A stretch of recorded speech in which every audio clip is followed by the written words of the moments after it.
Verdade? Eu vou perguntar de novo, porque pode ser que eu não tenha, né? Vocês estão bem, gente? Sim! Que lindo! Não é diferente? É diferente. Bom, gente, eu queria agradecer o convite de estar aqui nessa Semana Espírita para falar sobre esse tema. Esse tema especificamente, ele vai surgir por volta aí da década de 90 como preocupação social, o quanto a Unesco se desdobrando sobre a ideia de uma educação para os próximos anos, para o próximo milênio. No caso, estamos falando de um período que antecedeu a virada do século XX para o século XXI. Ela estabeleceu os pilares da educação: aprender a fazer, aprender a conhecer, aprender a conviver e aprender a ser. 4 estruturas extremamente importantes que se unificam em uma formação de um ser, que é um ser que é capaz de trabalhar, ele é um ser que é capaz de estar na sociedade, de ser um cidadão do bem, cumprir as leis eventualmente, formar uma família, ter os filhos, fazer o seu papel enquanto um ente de sociedade. Quando a gente observa do ponto de vista do resultado disso, nós estamos falando de um fato que ocorreu em 1996, que foi quando esse relatório foi publicado. 30 anos depois, quando a gente passa uma régua, faz uma análise sobre o que aconteceu na sociedade de modo geral, o que aconteceu com essa geração que hoje completa os seus 30 anos, que recebeu de certa forma esse novo direcionamento desses 4 pilares da existência, ou pelo menos da aquisição do conhecimento. O que aconteceu com essas pessoas?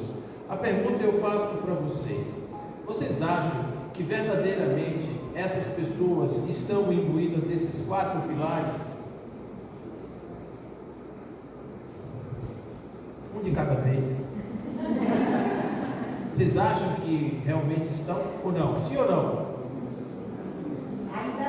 Ainda não, muito bem. Ainda não, exatamente porque se nós observarmos o aprender a fazer, a gente vai ver que nós temos uma dificuldade hoje, e essa dificuldade ela é muito grave, porque quem contrata pessoas hoje está com a dificuldade de contratar pessoas com habilidades. As habilidades elas estão se perdendo, por uma falta talvez do próprio exercício, do próprio interesse de aprender certas coisas que são importantes para o nosso dia a dia. A mesma coisa nós podemos dizer sobre o aprender a conhecer. Cada vez menos se aperfeiçoam as pessoas nas práticas ou nas técnicas suficientes para o conhecimento. Aprender a ser muito menos, porque nós estamos experimentando as consequências do vazio existencial. Eu estava hoje olhando uma cena que está acontecendo nos Estados Unidos, no Canadá, na Rússia, que são jovens que estão se entregando a drogas muito poderosas, que são drogas que formam seres em estado de zumbis humanos. Eles se dobram sobre si mesmos, perdem a capacidade de raciocínio, e basta apenas uma única experiência para que eles retornem ao uso dos entorpecentes como forma de encontrar sentido nas suas vidas. Observe que o homem está, de certa forma, como diz Rollo May, aí estamos falando de quase 100 anos atrás, 70 anos atrás praticamente, nós estamos vendo os homens realmente mostrando aos seres humanos e que perderam o endereço de si mesmos. E o aprender a conviver? Será que nós melhoramos a nossa convivência? O que vocês acham? Melhoramos ou não? Sim ou não? Não, né? Eu fico pensando assim, você está em sua casa, de repente, domingo, você resolveu descansar.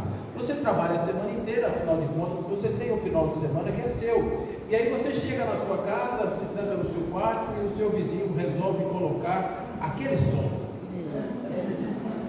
Que não é o de Amanda, é aquele som estranho, que é uma mistura de grunhido de onça com coachá de um sapo. É uma coisa meio estranha, que não se pode nem dizer que aquilo é uma música, e ele resolve colocar aquilo a toda altura, a partir das 8 horas da manhã até as 10 horas da noite. Isso acontece? Sim. repente a gente começa a ver que uma certa intolerância também começa a acontecer entre as pessoas, e de repente sua ideia já não é mais interessante, você não é uma pessoa boa porque você não pensa como eu, você não é do mesmo time que eu, você não vota nas mesmas pessoas que eu voto, você não acredita nas mesmas coisas que eu acredito, logo você deve ser uma pessoa ruim. Existe isso? Se você tem uma pele escura, se você tem uma pele amarela, se você tem um cabelo mais crespo, se você não tem cabelo, se você de repente tem um olho azul, essas pessoas de repente se olham com desconfiança. Você deve ser uma pessoa estranha, você deve ser um isso, você deve ser um aquilo. Essas rotulagens que estão acontecendo entre os seres humanos, isso está acontecendo de forma muito multiplicada, muito clara, muito comum em todo canto, e a gente percebe que cada vez mais nós estamos tendo menos paciência uns com os outros. É verdade isso que eu estou falando, sim ou não? Então, aonde está o aprender a conviver? Por que a gente perdeu essa sensação? Porque o conviver é nosso desde as mais antigas eras. Porque observe como é que o homem vivia. O homem vivia na savana africana. E lá na savana africana, como diz o outro, o bicho pega. Porque você sai de sua toca, você sai da sua casa, você tem na porta um leão que pode lhe pegar, você tem uma cobra que pode lhe picar, você tem um ambiente hostil. E obviamente que para que você possa passar pelo frio, para que você possa resistir a esse ambiente hostil, é interessante que você tenha outras pessoas do seu lado, porque sozinho você é uma vítima fácil, uma presa fácil. Mas se você estiver acompanhado, obviamente que você vai ter mais chances de sucesso. Imagina um mamute, aquele elefante gigantesco, e de repente os homens queriam caçar um mamute para poder tirar a pele, para poder comer a carne. Imagina uma pessoa só, ele vai no mato caçar um mamute, ele até mata o mamute, mas como é que carrega para casa? Como é que ele tira aquela pele toda? Ele precisa de outras pessoas. E observe que os seres humanos, eles têm uma outra característica. O neném humano é diferente de um cavalinho, por exemplo. Quando a égua pare ali no pasto, você vê o cavalinho sai assim meio, mas daqui a pouco ele já está dando os pulos dele lá no meio do mato. Ele mesmo já vem, a mãe não fala assim, vem cá, menininho, como é que uma olhadinha, não fala assim. Ele já sabe onde é, ele sabe o que tem que fazer, e é problema dele se ele não fizer. Ela não está muito ocupada com isso. Então a natureza é assim. Agora o ser humano não, o ser humano nasce totalmente dependente do outro. Então se nós não tivéssemos pessoas para cuidar da gente, a gente morreria. A gente não viabilizaria enquanto ser humano, nós não seríamos viáveis, porque somos totalmente dependentes das outras pessoas. Isso leva a uma necessidade utilitarista evolutiva de estarmos vivendo em sociedade. Qual é o problema de viver em sociedade? O problema de viver em sociedade é que quando você junta 2, 3, 4 pessoas no mesmo espaço, você começa a ter um problema, uma questão, que é respeitar os direitos de cada uma dessas pessoas. Você pode fazer o que você quiser quando você está vivendo em sociedade? Você pode ser livre para fazer o que quiser? Não. Sim ou não? Não. Não. Por que você não pode fazer? Porque de repente vai que você ultrapassa o limite de outra pessoa. Vai que você bota o carro na frente, o carro de som na frente da janela da pessoa que quer descansar. Vai que você de repente não respeita a garagem da pessoa e para na frente da garagem da pessoa. Vai que você joga lixo na rua. Vai que você sai com o seu cachorro de manhã e deixa o cachorro fazer as necessidades do passeio sem pegar. Isso é claro que ninguém faz isso hoje, porque isso seria absurdo fazer, né? Mas imagina só, se não existissem as leis, se não existissem os costumes, como é que seria complicado a gente viver em sociedade? Então existe na necessidade de que nós tenhamos uma espécie de paz coletiva, que as nossas organizações sociais elas sejam regidas por leis, por costumes, por um processo ético, moral. Então se estabelece ali um conjunto normativo que guia os nossos passos e conduz as pessoas na direção dos seus objetivos sociais. E dessa maneira você pode sair de casa na certeza de que você não vai pisar em nada, você vai simplesmente atravessar uma faixa porque você sabe que o carro vai parar. Você pode fazer certas coisas porque você sabe que algo lhe protege em sociedade. Então nós estamos nos melhores dos mundos. Nós estamos vivendo coletivamente, um ajudando o outro, um fazendo a sua parte, o outro também, e ao mesmo tempo nós estamos preservando a nossa individualidade. É bom ou não é? Gente, vocês estão hoje. Se eu dependesse de um cachê hoje, eu estava frito. Então veja só que isso é uma coisa importante a gente considerar quando nós estamos falando da convivência. Porque conviver é isso. É fácil conviver? Não, não é. Ao mesmo tempo, é extremamente útil e necessário que nós estejamos juntos. A gente já viu por razões utilitaristas. Mas existem outras razões. O fato de nós necessitarmos estar juntos uns dos outros. Quem assistiu aqui a Branca de Neve? Levanta a mão. Pouca gente teve infância aqui, já viu. Aquela mesmo, antiga, gente, preta e branca, aquela que passava antigamente. Ó. Aí eu vou fazer uma pergunta em relação a essa história, que é a seguinte: a bruxa é bonita ou feia? Feia. É isso mesmo? Vocês viram o mesmo filme que eu? Ela é bonita. Gente, vocês não viram Branca de Neve, não.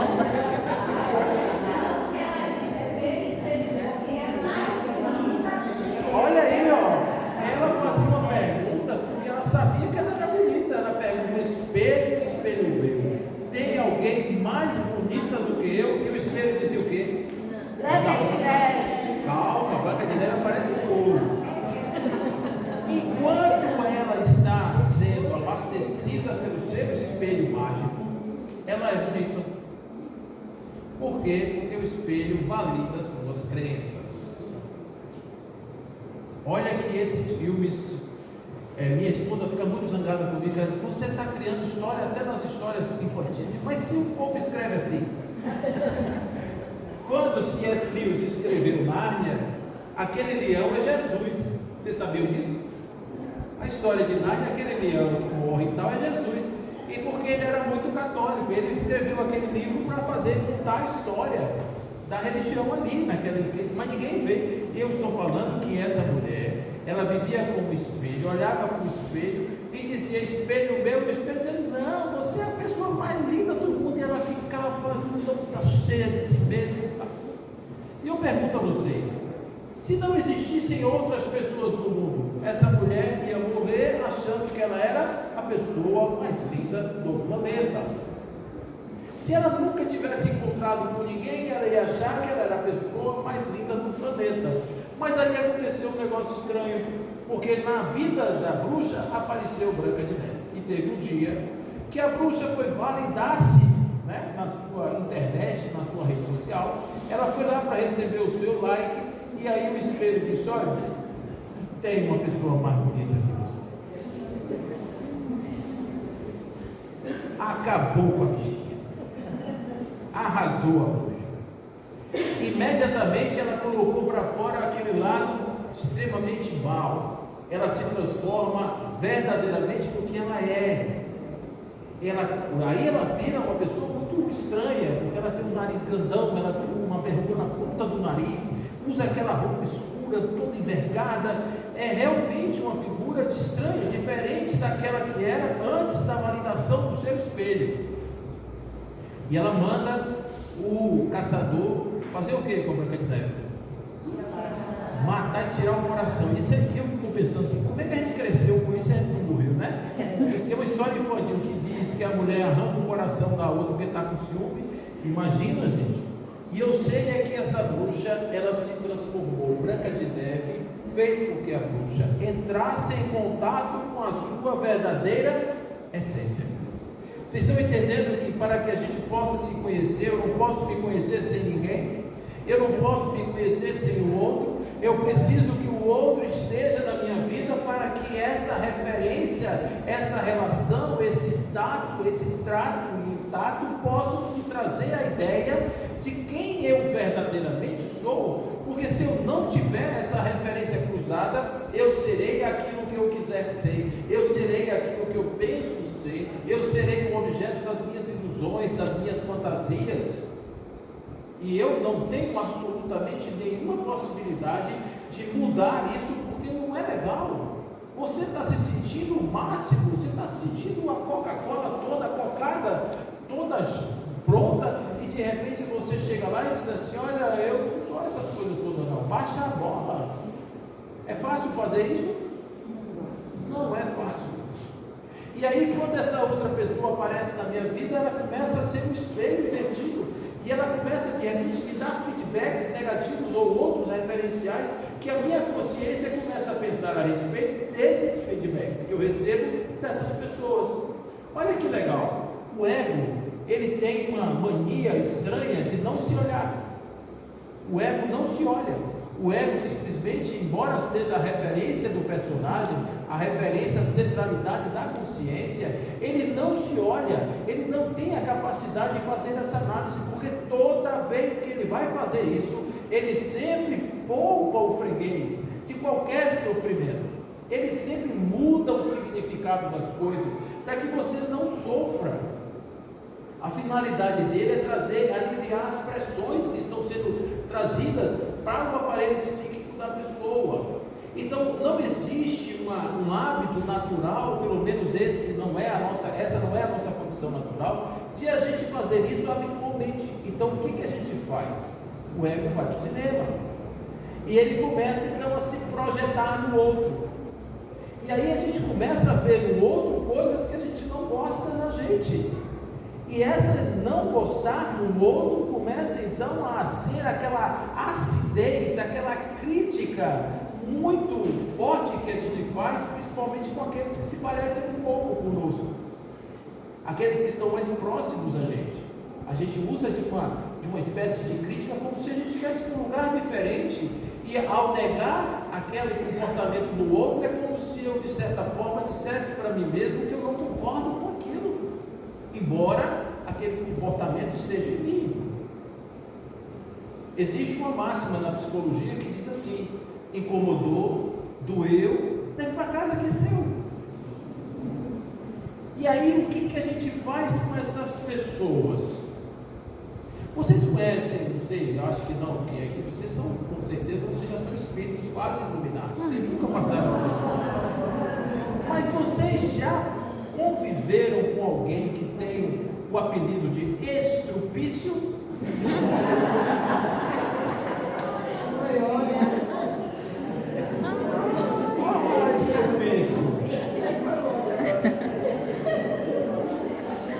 Você chega ali na frente e comete um erro qualquer.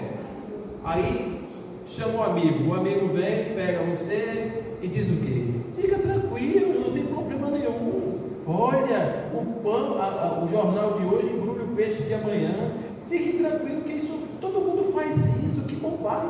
Matar uma pessoa, gente, não foi sua culpa não, foi um negócio na sua cabeça. Já cria logo uma ambiência para você ficar tranquilo. O amigo faz isso, o inimigo faz isso? Não. É por isso que nós deveríamos valorizar o diverso, porque é o diverso que nos ensina sobre nós mesmos.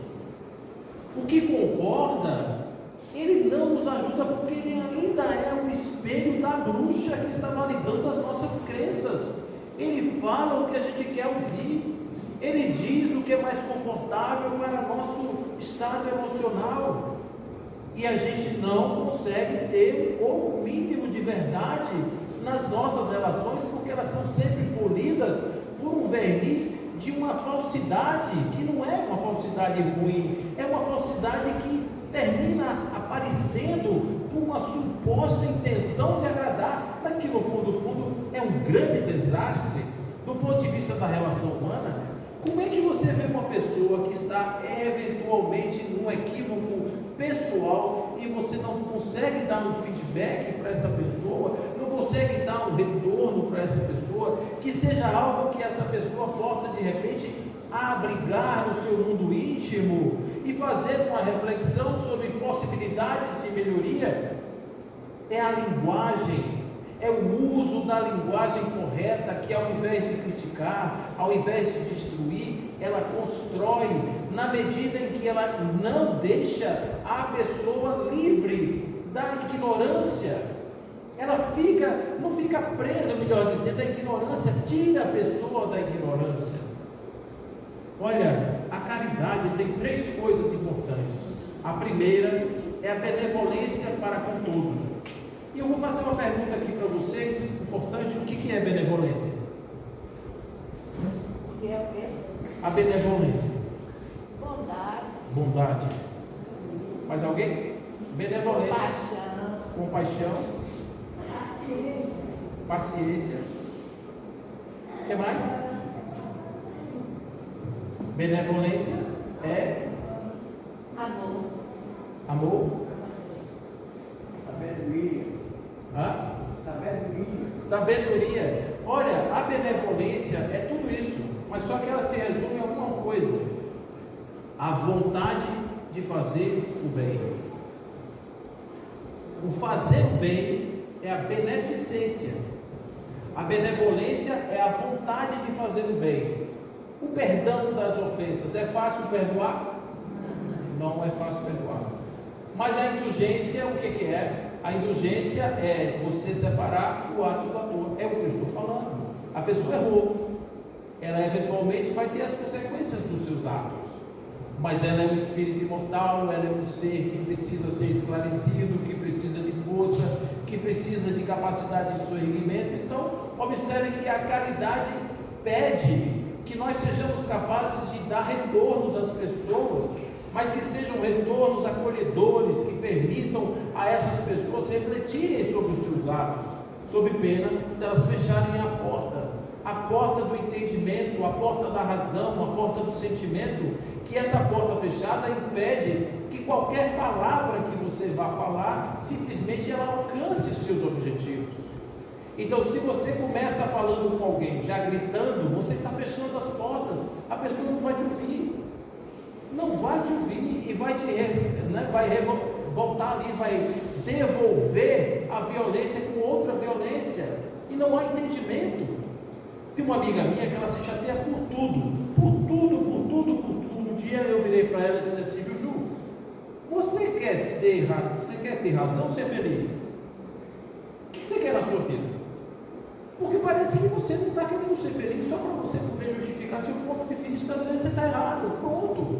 Pensa primeiro na sua felicidade, depois na sua razão absoluta. Essas coisas são pequenos detalhes da nossa convivência que, do ponto de vista prático, quando a gente consegue ter amorosidade, consegue ter fraternidade, consegue ter sentimentos que a religião nos pede, que as transformações espirituais nos ensinam. Então, quando a gente tem esse tipo de movimento, fica tudo mais fácil a gente conviver com as pessoas. Mas existe um detalhe que tem a ver com a doutrina espírita. A doutrina espírita, ela vai além desses atos, dessas práticas, dessa obrigação de eu fazer as coisas pelo outro, desses códigos de boa conduta. E o que a doutrina espírita nos ensina sobre o conviver? Simples assim: nós somos espíritos em escala de evolução. Na questão 115 do Livro dos Espíritos está dito lá de que nós fomos feitos simples e ignorantes porque não sabemos. O que significa ser simples e ignorante? Significa você simplesmente ser uma estrutura ainda incipiente do ponto de vista da sua complexidade, e ao mesmo tempo você não sabe o que você é. Isso é um ser ignorante, isso é um ser que é simples. Então, quando o indivíduo ele se percebe um pouco além daquilo que ele era ontem, ele está em processo de evolução. E aí tem uma pergunta que eu já devo ter feito umas 2.000 vezes, vou fazer mais uma, porque é boa essa pergunta. Se você plantar um pé de manga, nasce uma goiaba? Não mesmo? Vocês têm certeza? Por que não nasce goiaba quando você planta um caroço de manga? Porque é o caroço é isso. Porque o caroço é de manga. Essa pergunta, quando a gente faz essa pergunta, a pessoa tem vontade de jogar uma pedra ali, né? Então, assim, óbvio que é. Mas por que eu estou dizendo isso para vocês? Porque se você, eu já fiz isso, serrar um caroço de manga, o que é que tem dentro? Tem uma mangueira? Tem uma massinha. Não é isso? Uma massinha que você não vê nada ali. Para que aquilo se transforme num pé de manga, uma mangueira, é preciso que a mangueira futura já esteja de alguma forma naquela massinha que está ali. Porque as coisas, gente, elas só se transformam naquilo que elas podem ser. Significa dizer que quando você bota um caroço de manga no chão, a mangueira já está ali, potencial. Ela já está ali, a mangueira do futuro. Você só precisa agora olhar o caroço, dar o tempo dele, e ele vai se desenvolvendo até chegar na sua condição de mangueira que dá frutos. A mesma coisa com o coco, a mesma coisa com a goiaba, a mesma coisa com o espírito. Porque na questão 132 do livro dos Espíritos está lá dizendo que nós vamos caminhar através das reencarnações para chegar à condição de espíritos perfeitos. E o que é o espírito perfeito? É um espírito que já alcançou toda a sua condição de evolução, já chegou no seu máximo, ou seja, é uma goiabeira que dá goiabas, é uma mangueira que já produz as suas mangas.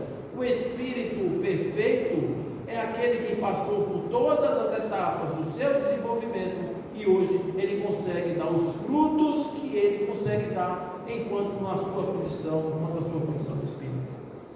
Então nós todos somos esses espíritos potentes de amor, somos os espíritos potentes de harmonia, somos os espíritos potentes de paz. O que é que nós precisamos? Das reencarnações para que essas capacidades aflorem, para que essas capacidades se desenvolvam. Então, como é que eu vou fazer isso? Através das reencarnações. As reencarnações, elas oportunizam os reencontros. Quem aqui assistiu o filme Nosso Lar? Levanta a mão. Filme Nosso Lar, um filme bem conhecido, livro também, né? Então, lá tem uma cena interessante que André Luiz com seu pai e sua mãe sentados numa mesa conversando. E aí, passou o tempo, daqui a pouco aparece a história de André Luiz com sua mãe no plano espiritual. E a mãe chega para conversar com André Luiz, e André Luiz, vamos ver papai? Ela disse, não dá para ver seu pai não, seu pai está numa situação tão ruim que nem eu consigo ir lá ver seu pai. Aí eu fiquei pensando nessa cena e fiquei imaginando assim, há esses anos atrás, os três estavam numa mesa jantando, conversando. Por quê? Por que na Terra a gente consegue se encontrar com os espíritos que estão diferentes e por que no plano espiritual a gente não consegue? Porque aqui na Terra nós temos os corpos e os corpos são os redutores das nossas diferenças espirituais. Então observe a oportunidade que a vida nos dá. Eu atropelei moralmente um irmão meu no passado. Passaram as diversas vidas. Eu trago no meu coração a marca desse arrependimento que me impede de caminhar em direções mais altas. Como me sentir um espírito maior se eu sei que eu fui a causa da desdita do meu irmão? E aí lá no Código Penal da Vida Futura, no item 16, nós vamos encontrar os 3 movimentos da alma: arrependimento, expiação e reparação. Então eu preciso passar pelo processo de fazer com que o meu irmão que tem algo contra mim, de repente ele não tenha mais nada contra mim. No Evangelho tem lá, quando você estiver indo para o juiz junto do seu litigante, faça as pazes com o seu litigante antes de chegar ao juiz, para que o juiz não coloque você numa prisão e você só saia de lá depois de pagar o último centavo. Então é esse processo de reajustamento, de trazer na condição de filho, trazer na condição de companheiro, de companheira, aquele que vem revoltado, chateado, de forma difícil, de uma maneira complicada. Essa pessoa, exatamente essa pessoa que nós imploramos para ter do nosso lado, para que nós pudéssemos devolver a essa pessoa na forma de amor aquilo que ele não recebeu em outra vida, por esse mesmo Espírito que agora quer abrir as suas portas para a evolução.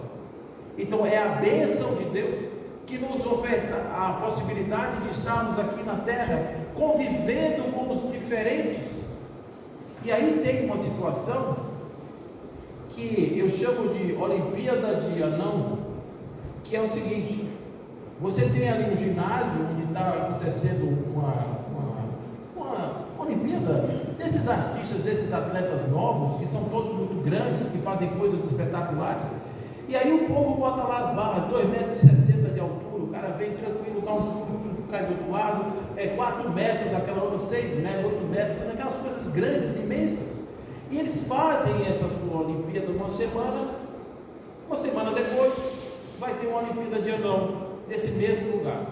E aí o que é que o pessoal fez? O pessoal não mudou as barras. O que vai acontecer com o anão quando chegar diante de um salto de altura que tem lá 2,60 m? Ele vai falar como? O povo pula, e ele olhando para cima, como? Eu não consigo pular.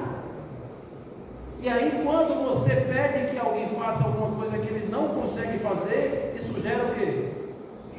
Frustração. Você espera de alguém algo que a pessoa não pode te dar. Então de repente a mocinha se namora com um rapaz, e aí o rapaz todo chega galanteador, com flor, com chocolate, com tudo isso, coisa de dopamina. Aí quando chega lá naqueles primeiros dias, ela olha para ele e diz assim: me faça feliz. Aí ele diz: não se preocupe, sua vida era uma, agora a sua vida é outra. Eu cheguei na sua vida. Não é assim que funciona? Então, essa expectativa que a gente deposita nas outras pessoas, para que as pessoas nos salvem, para que as pessoas resolvam nossos problemas, está aí a causa de grande parte das nossas frustrações.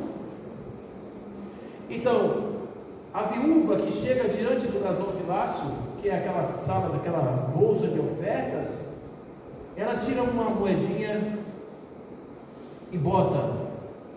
E o discípulo diz: mestre, olha como essa mulher deu pouco. Ele diz: ela não deu pouco, não, ela deu tudo. E tudo, gente, tudo será sempre mais do que uma parte, não importa quanto seja a parte, e não importa quanto seja o tudo. A pessoa que dá tudo, a pessoa simplesmente se entregou. E aquela pessoa que dá parte, simplesmente ela tirou uma parte de um pedaço e fez a sua oferta.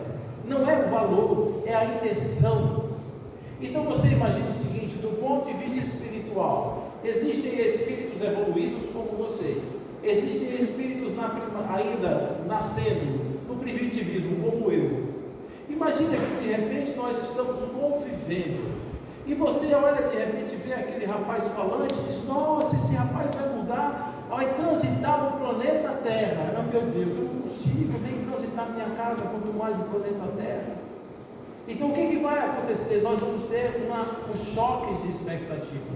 Isso acontece com as nossas crianças, com os nossos filhos, com os nossos companheiros e companheiras, com aqueles que estão conosco, porque ao olhar para essas pessoas nós nivelamos como se eles fossem capazes de nos dar a mesma coisa.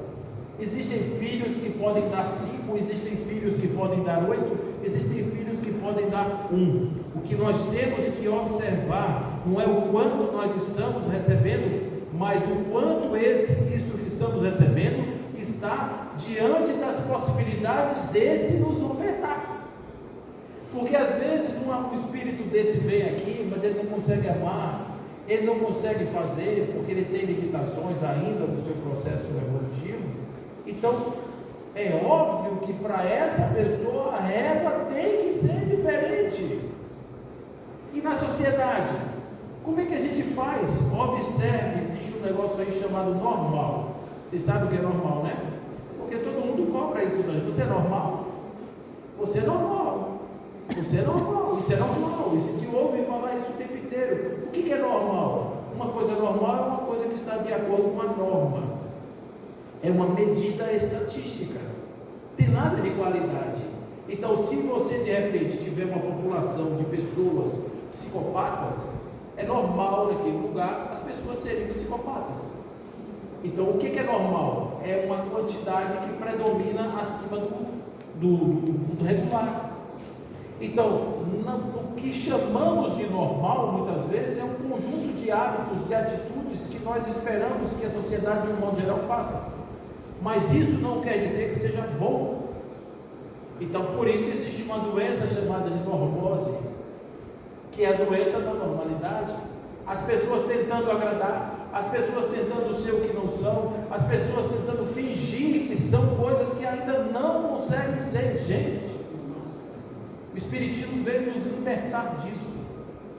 Tem um amigo que tem um centro espírita que ele diz que lá no centro dele tem um armário de asas, um asário, que é o povo bota a asa e fica brincando de santo dentro do centro espírita, sai, tira a asa e vai brincar de ser humano na rua, chutando o cachorro, brigando, reclamando de tudo, com melindre e etc. Isso não salva ninguém. A aparência não resolve os nossos problemas. Nós precisamos estar atentos, porque a nossa verdadeira transformação ela só vai acontecer quando nós conhecermos a verdade de cada um de nós. Quando nós tivermos a possibilidade de compreender que o outro que está do nosso lado, muitas vezes, ele está se esforçando para melhorar, e que ele precisa da nossa ajuda para melhorar, que ele precisa muitas vezes de um ouvido atento, de um olhar paciente, de mãos generosas. Olha o que aconteceu com o bom samaritano. Ele não perguntou o nome do rapaz, não perguntou se ele torcia para o Bahia ou para o Vitória, não perguntou quem ele tinha votado na última eleição, simplesmente viu um homem caído, colocou no animal e levou e cuidou dessa pessoa. Isso é amor, gente. Mas não é amor, aquele amor pegajoso, não. Isso é um amor no sentido de reconhecermos que somos apenas filhos de Deus, transitando da ignorância à luz. Que nós somos esses espíritos que estamos sendo trabalhados, burilados pelo tempo, para aprimorar as nossas condições. Como nós vamos evoluir mentindo para nós mesmos? Como nós vamos fazer isso, nos separando uns dos outros? Ah, porque seu cabelo é isso, porque sua cor é aquilo, porque seu olho é assim. Aí a gente se separa. Isso não é sadio, isso é doente. Isso é parte de uma sociedade que está destruindo o elan das pessoas, destruindo as famílias, destruindo os links que nós temos uns com os outros, as necessidades que nós temos recíprocas estão sendo desconstruídas em nome de uma coisa que não se sabe exatamente o que é, mas isso está tendo como resultado os remédios de tarja preta sendo comercializados em proporções industriais, porque as pessoas estão simplesmente vivendo vidas fantasiosas, vidas de mentira, e não estão podendo viver as suas realidades objetivas. Nós somos seres, gente, eu posso errar, você também, está tudo certo, não tem nada errado nisso. Agora, o que está errado é a gente simplesmente ficar mentindo para os seres humanos, dizendo que eles são carne, que pensam que quando morrem não tem nada, porque a gente sabe que não é assim que funciona. Que quando nós sairmos dessa terra, nós vamos levar nossa consciência e vamos ser perguntados, sim, o que você fez com a vida que eu te confiei? O que você fez do corpo que eu te dei? O que você fez do filho que eu te emprestei? O que você fez da família que nós conseguimos, depois de séculos, juntar na terra, para que vocês pudessem se refazer? O que vocês fizeram das relações humanas que foram ofertadas dentro do cenário social que vocês foram inseridos? Essas são as perguntas que nós vamos fazer para nós mesmos quando estivermos livres do corpo.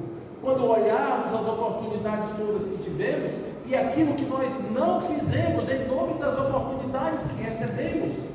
E aí, ao vermos o plano espiritual se abrindo para a gente como possibilidade, e a gente simplesmente olhando as pedras que nós ainda carregamos nas costas, nós vamos sentir sim, aquela dosezinha de arrependimento, de vontade de voltar, implorar de novo com encarnação. Mas você sabe quanto tempo isso vai levar? A gente não sabe. Pode ser alguns anos, ou pode ser centenas de séculos. A gente não sabe. O que nós precisamos fazer agora, e o Espiritismo tem essa função, é de despertar as consciências para que nós nos apercebamos qual é o sentido da vida de cada um.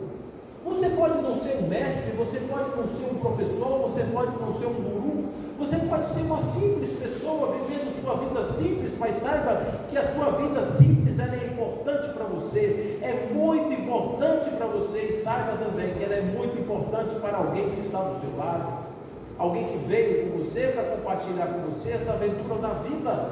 Por isso nós temos que aprender a conviver, porque conviver é a única forma que nós temos de evoluir.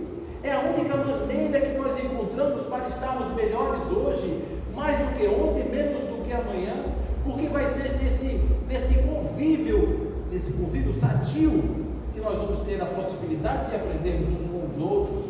Fazermos isso juntos é muito melhor do que separados, porque separados nós embrutecemos, nós estiolamos o espírito. Precisamos caminhar juntos, porque juntos é o que nós vamos conseguir fazer essa grande noção de igualdade que está como lei, de liberdade que está como lei, a partir de sociedade que também é uma lei, do trabalho que também é uma lei, pela percepção divina que a adoração é a nossa grande lei. Nos percebermos como uns dentro de um ambiente, isso faz toda a diferença, porque Jesus disse assim, que as principais leis que englobam todos os profetas estariam encerradas nos mandamentos: amar a Deus de todas as coisas, com toda a sua alma, com todo o seu entendimento, e ao próximo como a si mesmo. E a única maneira de nós fazermos desse jeitinho que Jesus nos convidou é aprendermos, em primeiro lugar, a amar a Deus na alegria e na tristeza, na saúde, na doença, na riqueza e na pobreza, na totalidade e na ausência.